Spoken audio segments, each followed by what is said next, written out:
نحمده ونصلي ونسلم على رسوله الكريم اما بعد فاعوذ باللہ من الشیطان الرجیم بسم اللہ الرحمن الرحیم۔ پچھلی ویڈیو میں فرقہ واریت کے اسباب کے جو نام تھے مختصراً سے ہم نے سماعت کیے تھے۔ اب آئیے ان کی وضاحت سنتے ہیں۔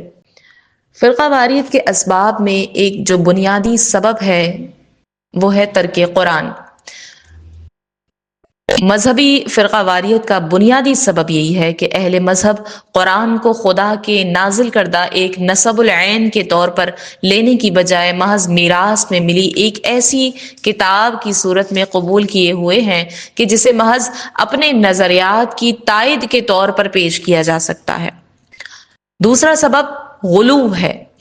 فرقہ واریت کا یہ دوسرا سبب ہے غلو، یعنی حد سے آگے بڑھ جانا۔ اللہ رب العزت قرآن حکیم میں فرماتا ہے لا تغلو فی دینکم، اپنے دین میں حد سے نہ بڑھو۔ اصل میں موجودہ دور میں جو غلو تفرقہ بازی کا سبب ہے وہ غیر شعوری ہے، اور غلو کرنے والے اسے دین کی خدمت سمجھتے ہوئے کرتے ہیں جبکہ وہ دین کا نقصان کر رہے ہوتے ہیں۔ اور تیسرا سبب ہے پیغمبرانہ دعوت سے انحراف کرنا۔ تیسرے سبب کے طور پر دعوتی نقص کو گوایا جا سکتا ہے۔ اللہ سبحانہ و تعالیٰ کے پیغمبروں کی دعوت دین ہمیشہ صحیح جذبہ، صحیح طریقہ اور صحیح نیت پر مبنی رہی۔ نصیحت کرنے والا اسلوب، سچی تڑپ، کھری نیت اور حکیمانہ طرز قول، نرم مجادلہ بالاحسن اور بشارت اور انذار اور اس کے لوازمات سمجھے جا سکتے ہیں، مگر افسوس اہل مذہب نے عموماً اس مثبت اور تعمیری دعوت کی ساری جڑیں ہلا کر رکھ دی ہیں۔ اہل مذہب کی اکثریت کے ہاں مناظرانہ کج بحثی، تنقیدی تلخ نوائی اور کرخت لہجہ و للکار قریباً معمول کی حیثیت اختیار کر چکے ہیں۔ نتیجہ معلوم کہ تلخیاں بام عروج تک جا پہنچی۔ اب تو مختلف فالخیال اہل مذہب کے مابین مباحثے اور مناظرے تک بھی پولیس انتظامیہ کی نگرانی کے بغیر قریباً ناممکن ہو چکے ہیں۔ اور اس کا چوتھا سبب ہے بے مہار خطابت۔ بلا شبہ فن خطابت اپنی ضرورت افادیت کے پیش نظر ہر دور میں اہم رہا ہے، لیکن یہ بھی حقیقت ہے کہ خطابت ایک دو دھاری تلوار کی مانند ہے۔ اگر باقاعدہ حکمت عملی کے ساتھ اہل افراد کے ہاتھوں یہ ضرورت پوری ہوتی رہے تو عوام کے لیے ترغیب، ترہیب اور تعلیم کا ذریعہ بن سکتی ہے۔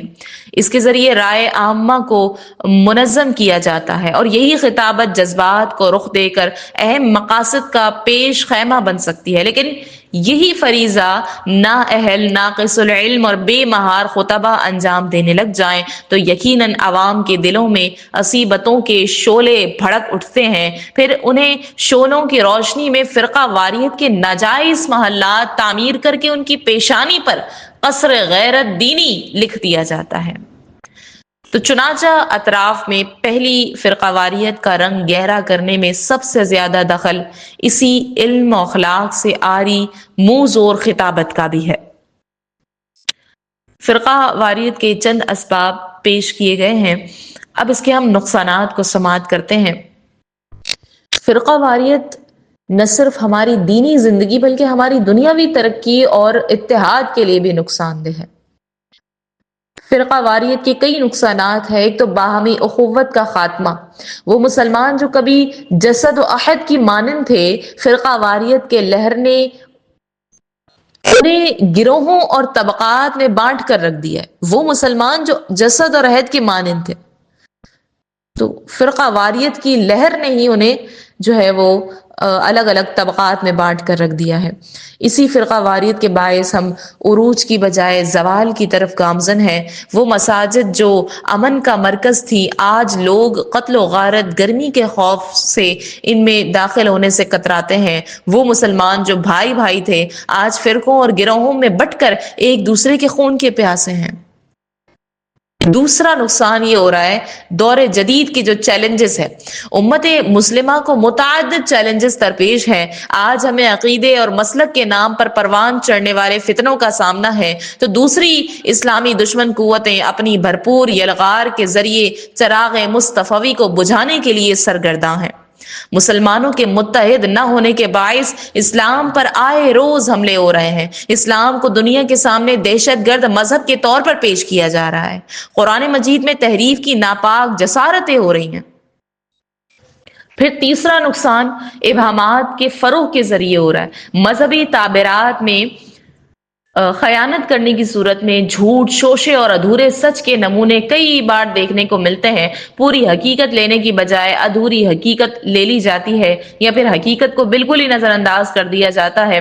اس صورتحال میں لوگوں کے لیے درست رائے قائم کرنا یہ دشوار ہو جاتا ہے۔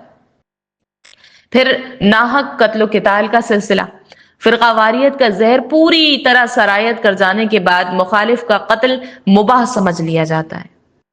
اور پھر مالی نقصانات بھی، علمی، فکری، دینی، اخلاقی اور جانی نقصانات کے ساتھ ساتھ فرقہ واریت کا ایک نقصان مالی نوعیت کا بھی ہے۔ مخالف کے سامنے اپنی شان و شوکت کے اظہار کے لیے مختلف طریقے اپنائے جاتے ہیں۔ مذہب کے نام پر جمع شدہ پونجی کا خطیر حصہ فرقہ وارانہ مقاصد میں ضائع کر دیا جاتا ہے، اور غیر معیاری لٹریچر کی اشاعت، غیر ضروری جلسے جلوس وغیرہ کے مصارف کو اسراف کے علاوہ کوئی اور نام نہیں دیا جا سکتا۔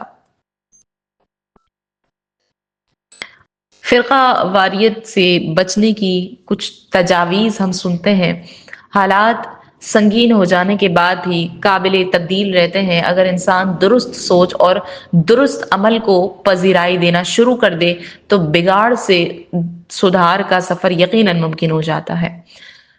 تو کچھ تجاویز فرقہ واریت کے خاتمے کی غرض سے ہم سنتے ہیں۔